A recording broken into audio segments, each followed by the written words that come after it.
Olá, gente, boa tarde, tudo bem? Bom, hoje a prof veio falar um pouquinho com vocês, da correção da atividade do ler e escrever, onde vocês tinham que estar construindo um esquema gráfico, do conto de assombração A Velha de um Olho Só. Vocês, já tinham visto a aula que a professora explicou como que montava esse esquema gráfico, que nada mais é do que a construção, é a separação das informações mais importantes e que compõem o conto de assombração. Então aqui é a correção desse esquema gráfico, Então vocês vão pegar o que vocês fizeram aí, alguns devem ter feito no ler, outros podem ter feito no caderno, até por questão de espaço, Nós vamos corrigir.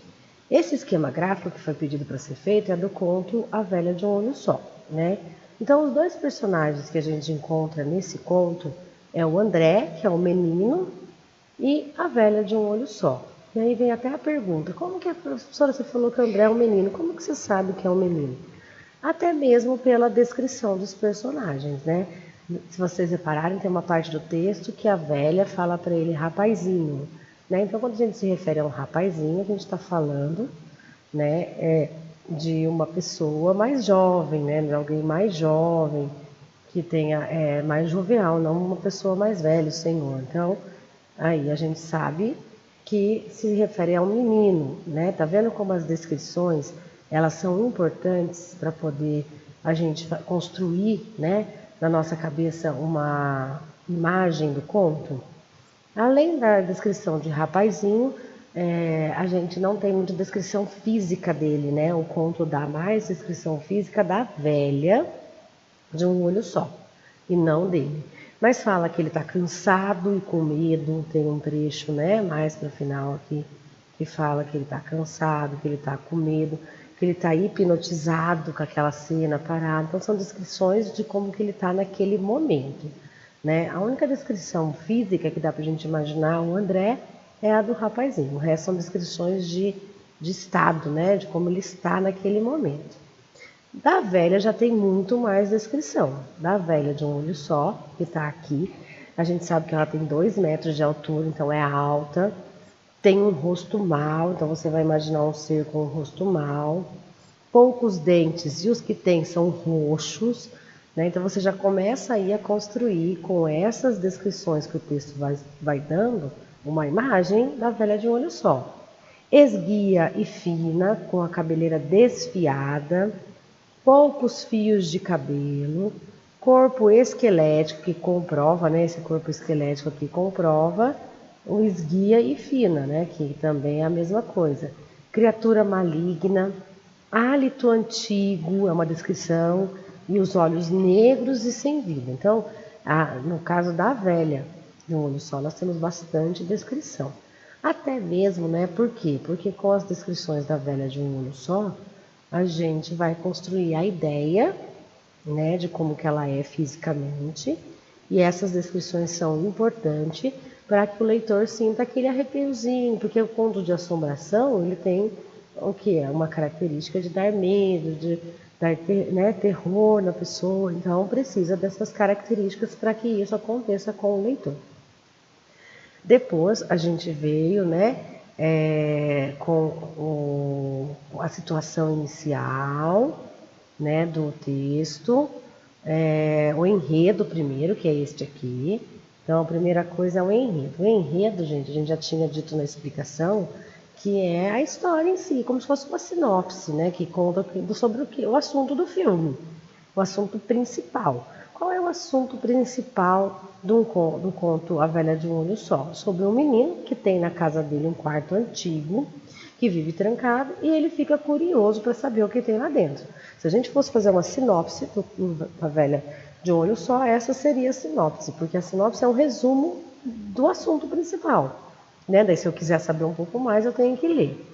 Aqui, então, eu tenho esse enredo, depois é a situação inicial. A situação inicial é aquela que inicia, como que está ali no início do conto, O que acontece no início do conto? Ele se depara, ele abre a porta, para ver o que tem lá dentro, e ele se depara com uma criatura horrorosa, E essa criatura horrorosa no início do conto, se vocês perceberem, ela aparece, tem até um trecho que ele fala que ela não nota a presença do menino. Ela está ali, mas não parece não notar a sua presença. Essa é a situação inicial, né, que o menino se depara. Depois da situação inicial, aí nós temos um conflito, uma situação conflitante, algo, né, que deixa o menino aí preocupado, uma discussão, um roubo, se for de um conto de mistério, né, um assassinato. No caso aqui, qual é a situação conflitante? Que a velha começa a mostrar, né, no tear, os meninos que estão aprisionados, né? E o menino fica até, ele descreve que ele está assustado, com medo, apavorado de ver aquela cena horrorosa, ele usa esse termo, né? Então, a situação conflitante ali para o André é como salvar aqueles meninos presos no tear pela velha. Né? Ele já começa a pensar, meu Deus, como que eu vou ajudar esses meninos? Será que eu vou me tornar um desses meninos presos nesse tear? Né? Então, esse é um momento de conflito. Agora, o clímax é quando esquenta, quando você começa a achar o autor, né, daquele roubo, quando você se depara de frente com o criminoso. E nesse caso aqui, que hora que o clima esquenta? É quando o gato Eurípides, né, entra e pula no cangote da velha, que ela fica brava, né, e até o gato faz um gesto para poder salvar o menino. Fala para ele se retirar dali o mais rápido possível, né? Com o olhar, como ele disse. Né? Então, o momento tchan do conto é quando o gato chega ali e pula no cangote da velha para salvar o seu dono, o André, né? O menino. E o menino não sabe se salva os meninos presos no tear, se sai, se salva, enfim, né? Aquele correria, aquele momento tenso, né? O menino, como desfecho, consegue fugir, né? Graças ao Eurípides, mas ele ficou, né? Ficou ali pensando em como salvar os garotos presos no tear. Ele não se conforma, né? Com os rapazinhos que ele viu lá no terrar presos, ele sai, mas ele fica pensando em como salvar, né? Então o desfecho nos dá a impressão de que pode ter continuação, que ele pode, o André, tomar alguma providência, né, para tentar tirar os meninos do tear. Então, esse é a estrutura do conto, né? Essa estrutura do conto da Velha de um Olho Só, que são importantes, relevantes para a construção do texto todo, né? Para que você vá colocando detalhes a essas estruturas. Então, quando vocês vão escrever um conto de assombração, vocês sabem que tem que ter um enredo. Primeiro você vai pensar no enredo, depois uma situação inicial. Como que vai se iniciar? Já vai iniciar com o assassinato, vai iniciar descrevendo os personagens, né? Como que vai ser o início desse texto? Como que vai ser o clímax, né? Aquele ponto máximo do negócio. Como que vai ser o desfecho. Então a gente pensa nessas etapas.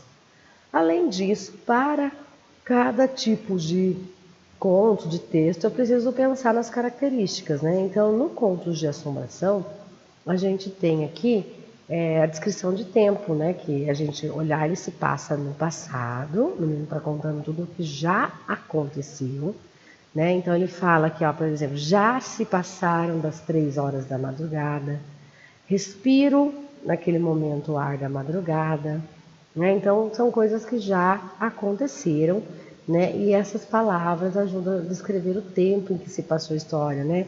De manhã, de tarde, de noite, há muito tempo atrás, né? Então essas palavrinhas que a gente encontra no texto para poder saber a organização temporal do conto.